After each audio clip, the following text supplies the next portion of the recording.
হঠাৎ তাবুকের যুদ্ধর দামামা বেজে উঠল। আল্লাহ রাসূল সাহাবাদেরকে বলল, যে সাহাবারা, এই যুদ্ধে অনেক সম্পদ দরকার, তোমরা যে যা পারো কিছু সম্পদ দিয়ে সাহায্য করো। এবং 30,000 সাহাবাদের প্রস্তুত করলেন এই যুদ্ধের জন্য। ওইদিকে কাফেরদের সংখ্যা আছে 2 লক্ষ, কাফেরের সংখ্যা 2 লক্ষ, আর রাসূল সাহাবাদের নিয়ে এসেছে মাত্র 30,000।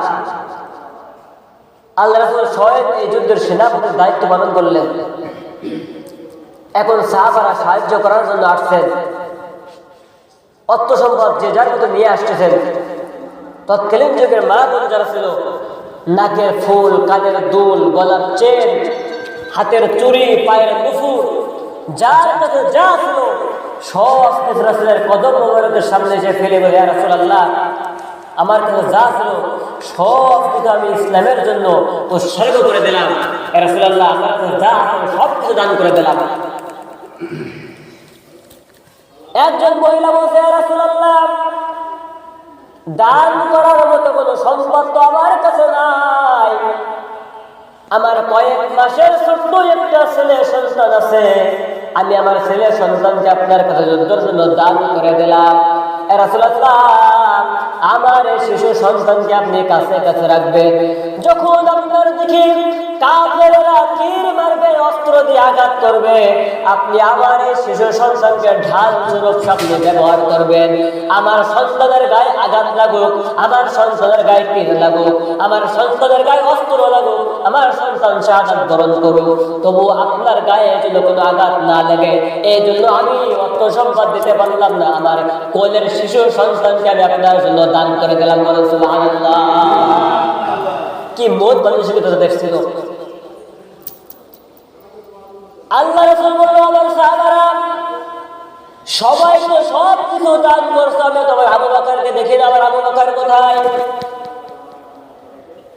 একটা খুপির আড়াল থেকে আবু বকর মাথা বাইর করে দিয়ে আল্লাহ রাসূলের সামনে আসলেন, মুখটা মলিন করে, মাথা নিচু করে, হাতে ছোট্ট একটা টুকরার ভিতরে কয়েকটা টুকরা দিরহাম আর কয়েক কেজি গম আর জবের আটা দিয়ে রাসূলের কদম মোবারকের সামনে ফেললেন। রাসূল আকরাম সাল্লাল্লাহু আলাইহি ওয়াসাল্লাম আবু বকরের দিকে তাকাইয়া দেখে আবু বকরের চোখের পানি জারি মোবারক ভিজে ভিজে পড়ে, মুখটা কালো হয়ে আছে, মাথা নিচু করে দাঁড়িয়ে আছে। রাসূল আকরাম সাল্লাল্লাহু আলাইহি ওয়াসাল্লাম বিষয়টা বুঝতে পারলেন। সাহাবাদেরকে ডেকে বলল, আমার সাহাবারা, তোমরা যে যা দান করছো সব দানের থেকে রব্বুল আলামিনের কাছে আবু বকরের দান বেশি পছন্দনীয় হয়ে গেছে। বলেন সুবহানাল্লাহ।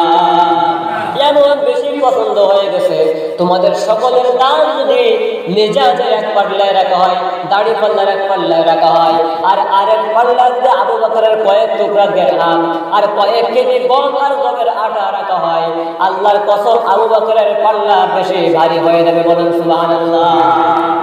এখন ওমর, উসমান, আলী সহ সাহাবাদের মনের ভিতরে একটা কৌতূহল জাগলো যে আমরা এত দান করলাম, কোটি কোটি টাকা দিলাম, অর্থ সম্পদ দিলাম, দিরহাম দিলাম, আমাদের দানের থেকে আবু বকরের ছোট্ট টুকরা আল্লাহর কাছে বেশি পছন্দ হয়ে গেল, কারণটা কি?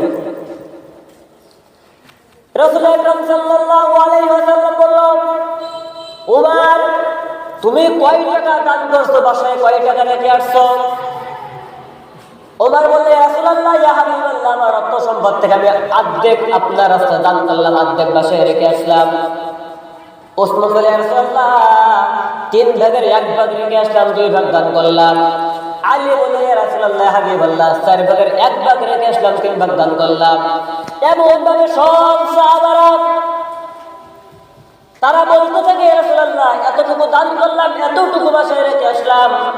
মহিলারা বলে, ইয়া রাসূলুল্লাহ, হাবিবাল্লাহ, আমি আমার 2টা স্বর্ণ গহনা ছিল, 1টা দান করলাম, 1টা রাখলাম। কেউ বলে 3টা গহনা ছিল, 2টা দান করলাম, 1টা রাখলাম। কেউ বলে 5টা গহনা ছিল, 4টা দান করলাম, 1টা ব্যবহার করার জন্য রাখলাম। আবু বকরের কাছে প্রশ্ন করো, আবু বকর, তুমি কতটুকু দান করছো আর কতটুকু বাসায় রেখে আসছো? চোখের পানি ফেলে দিয়ে বলে, ইয়া রাসূলুল্লাহ, ইয়া হাবিবাল্লাহ, আমার বাসায় যাবতীয় সব সম্পদ আমি আপনার কদম মোবারকে ফেলে দিলাম। আমার ঘরের ভিতরে আল্লাহ আর আপনি রাসূল এই দুইজন ছাড়া অন্য কিছু আমি রেখে আসি নাই। এখন সাহাবা অবাক হয়ে গেছেন, এই জন্য তো আবু বকরের দান আল্লাহর কাছে এত বেশি পছন্দ হয়ে গেছে।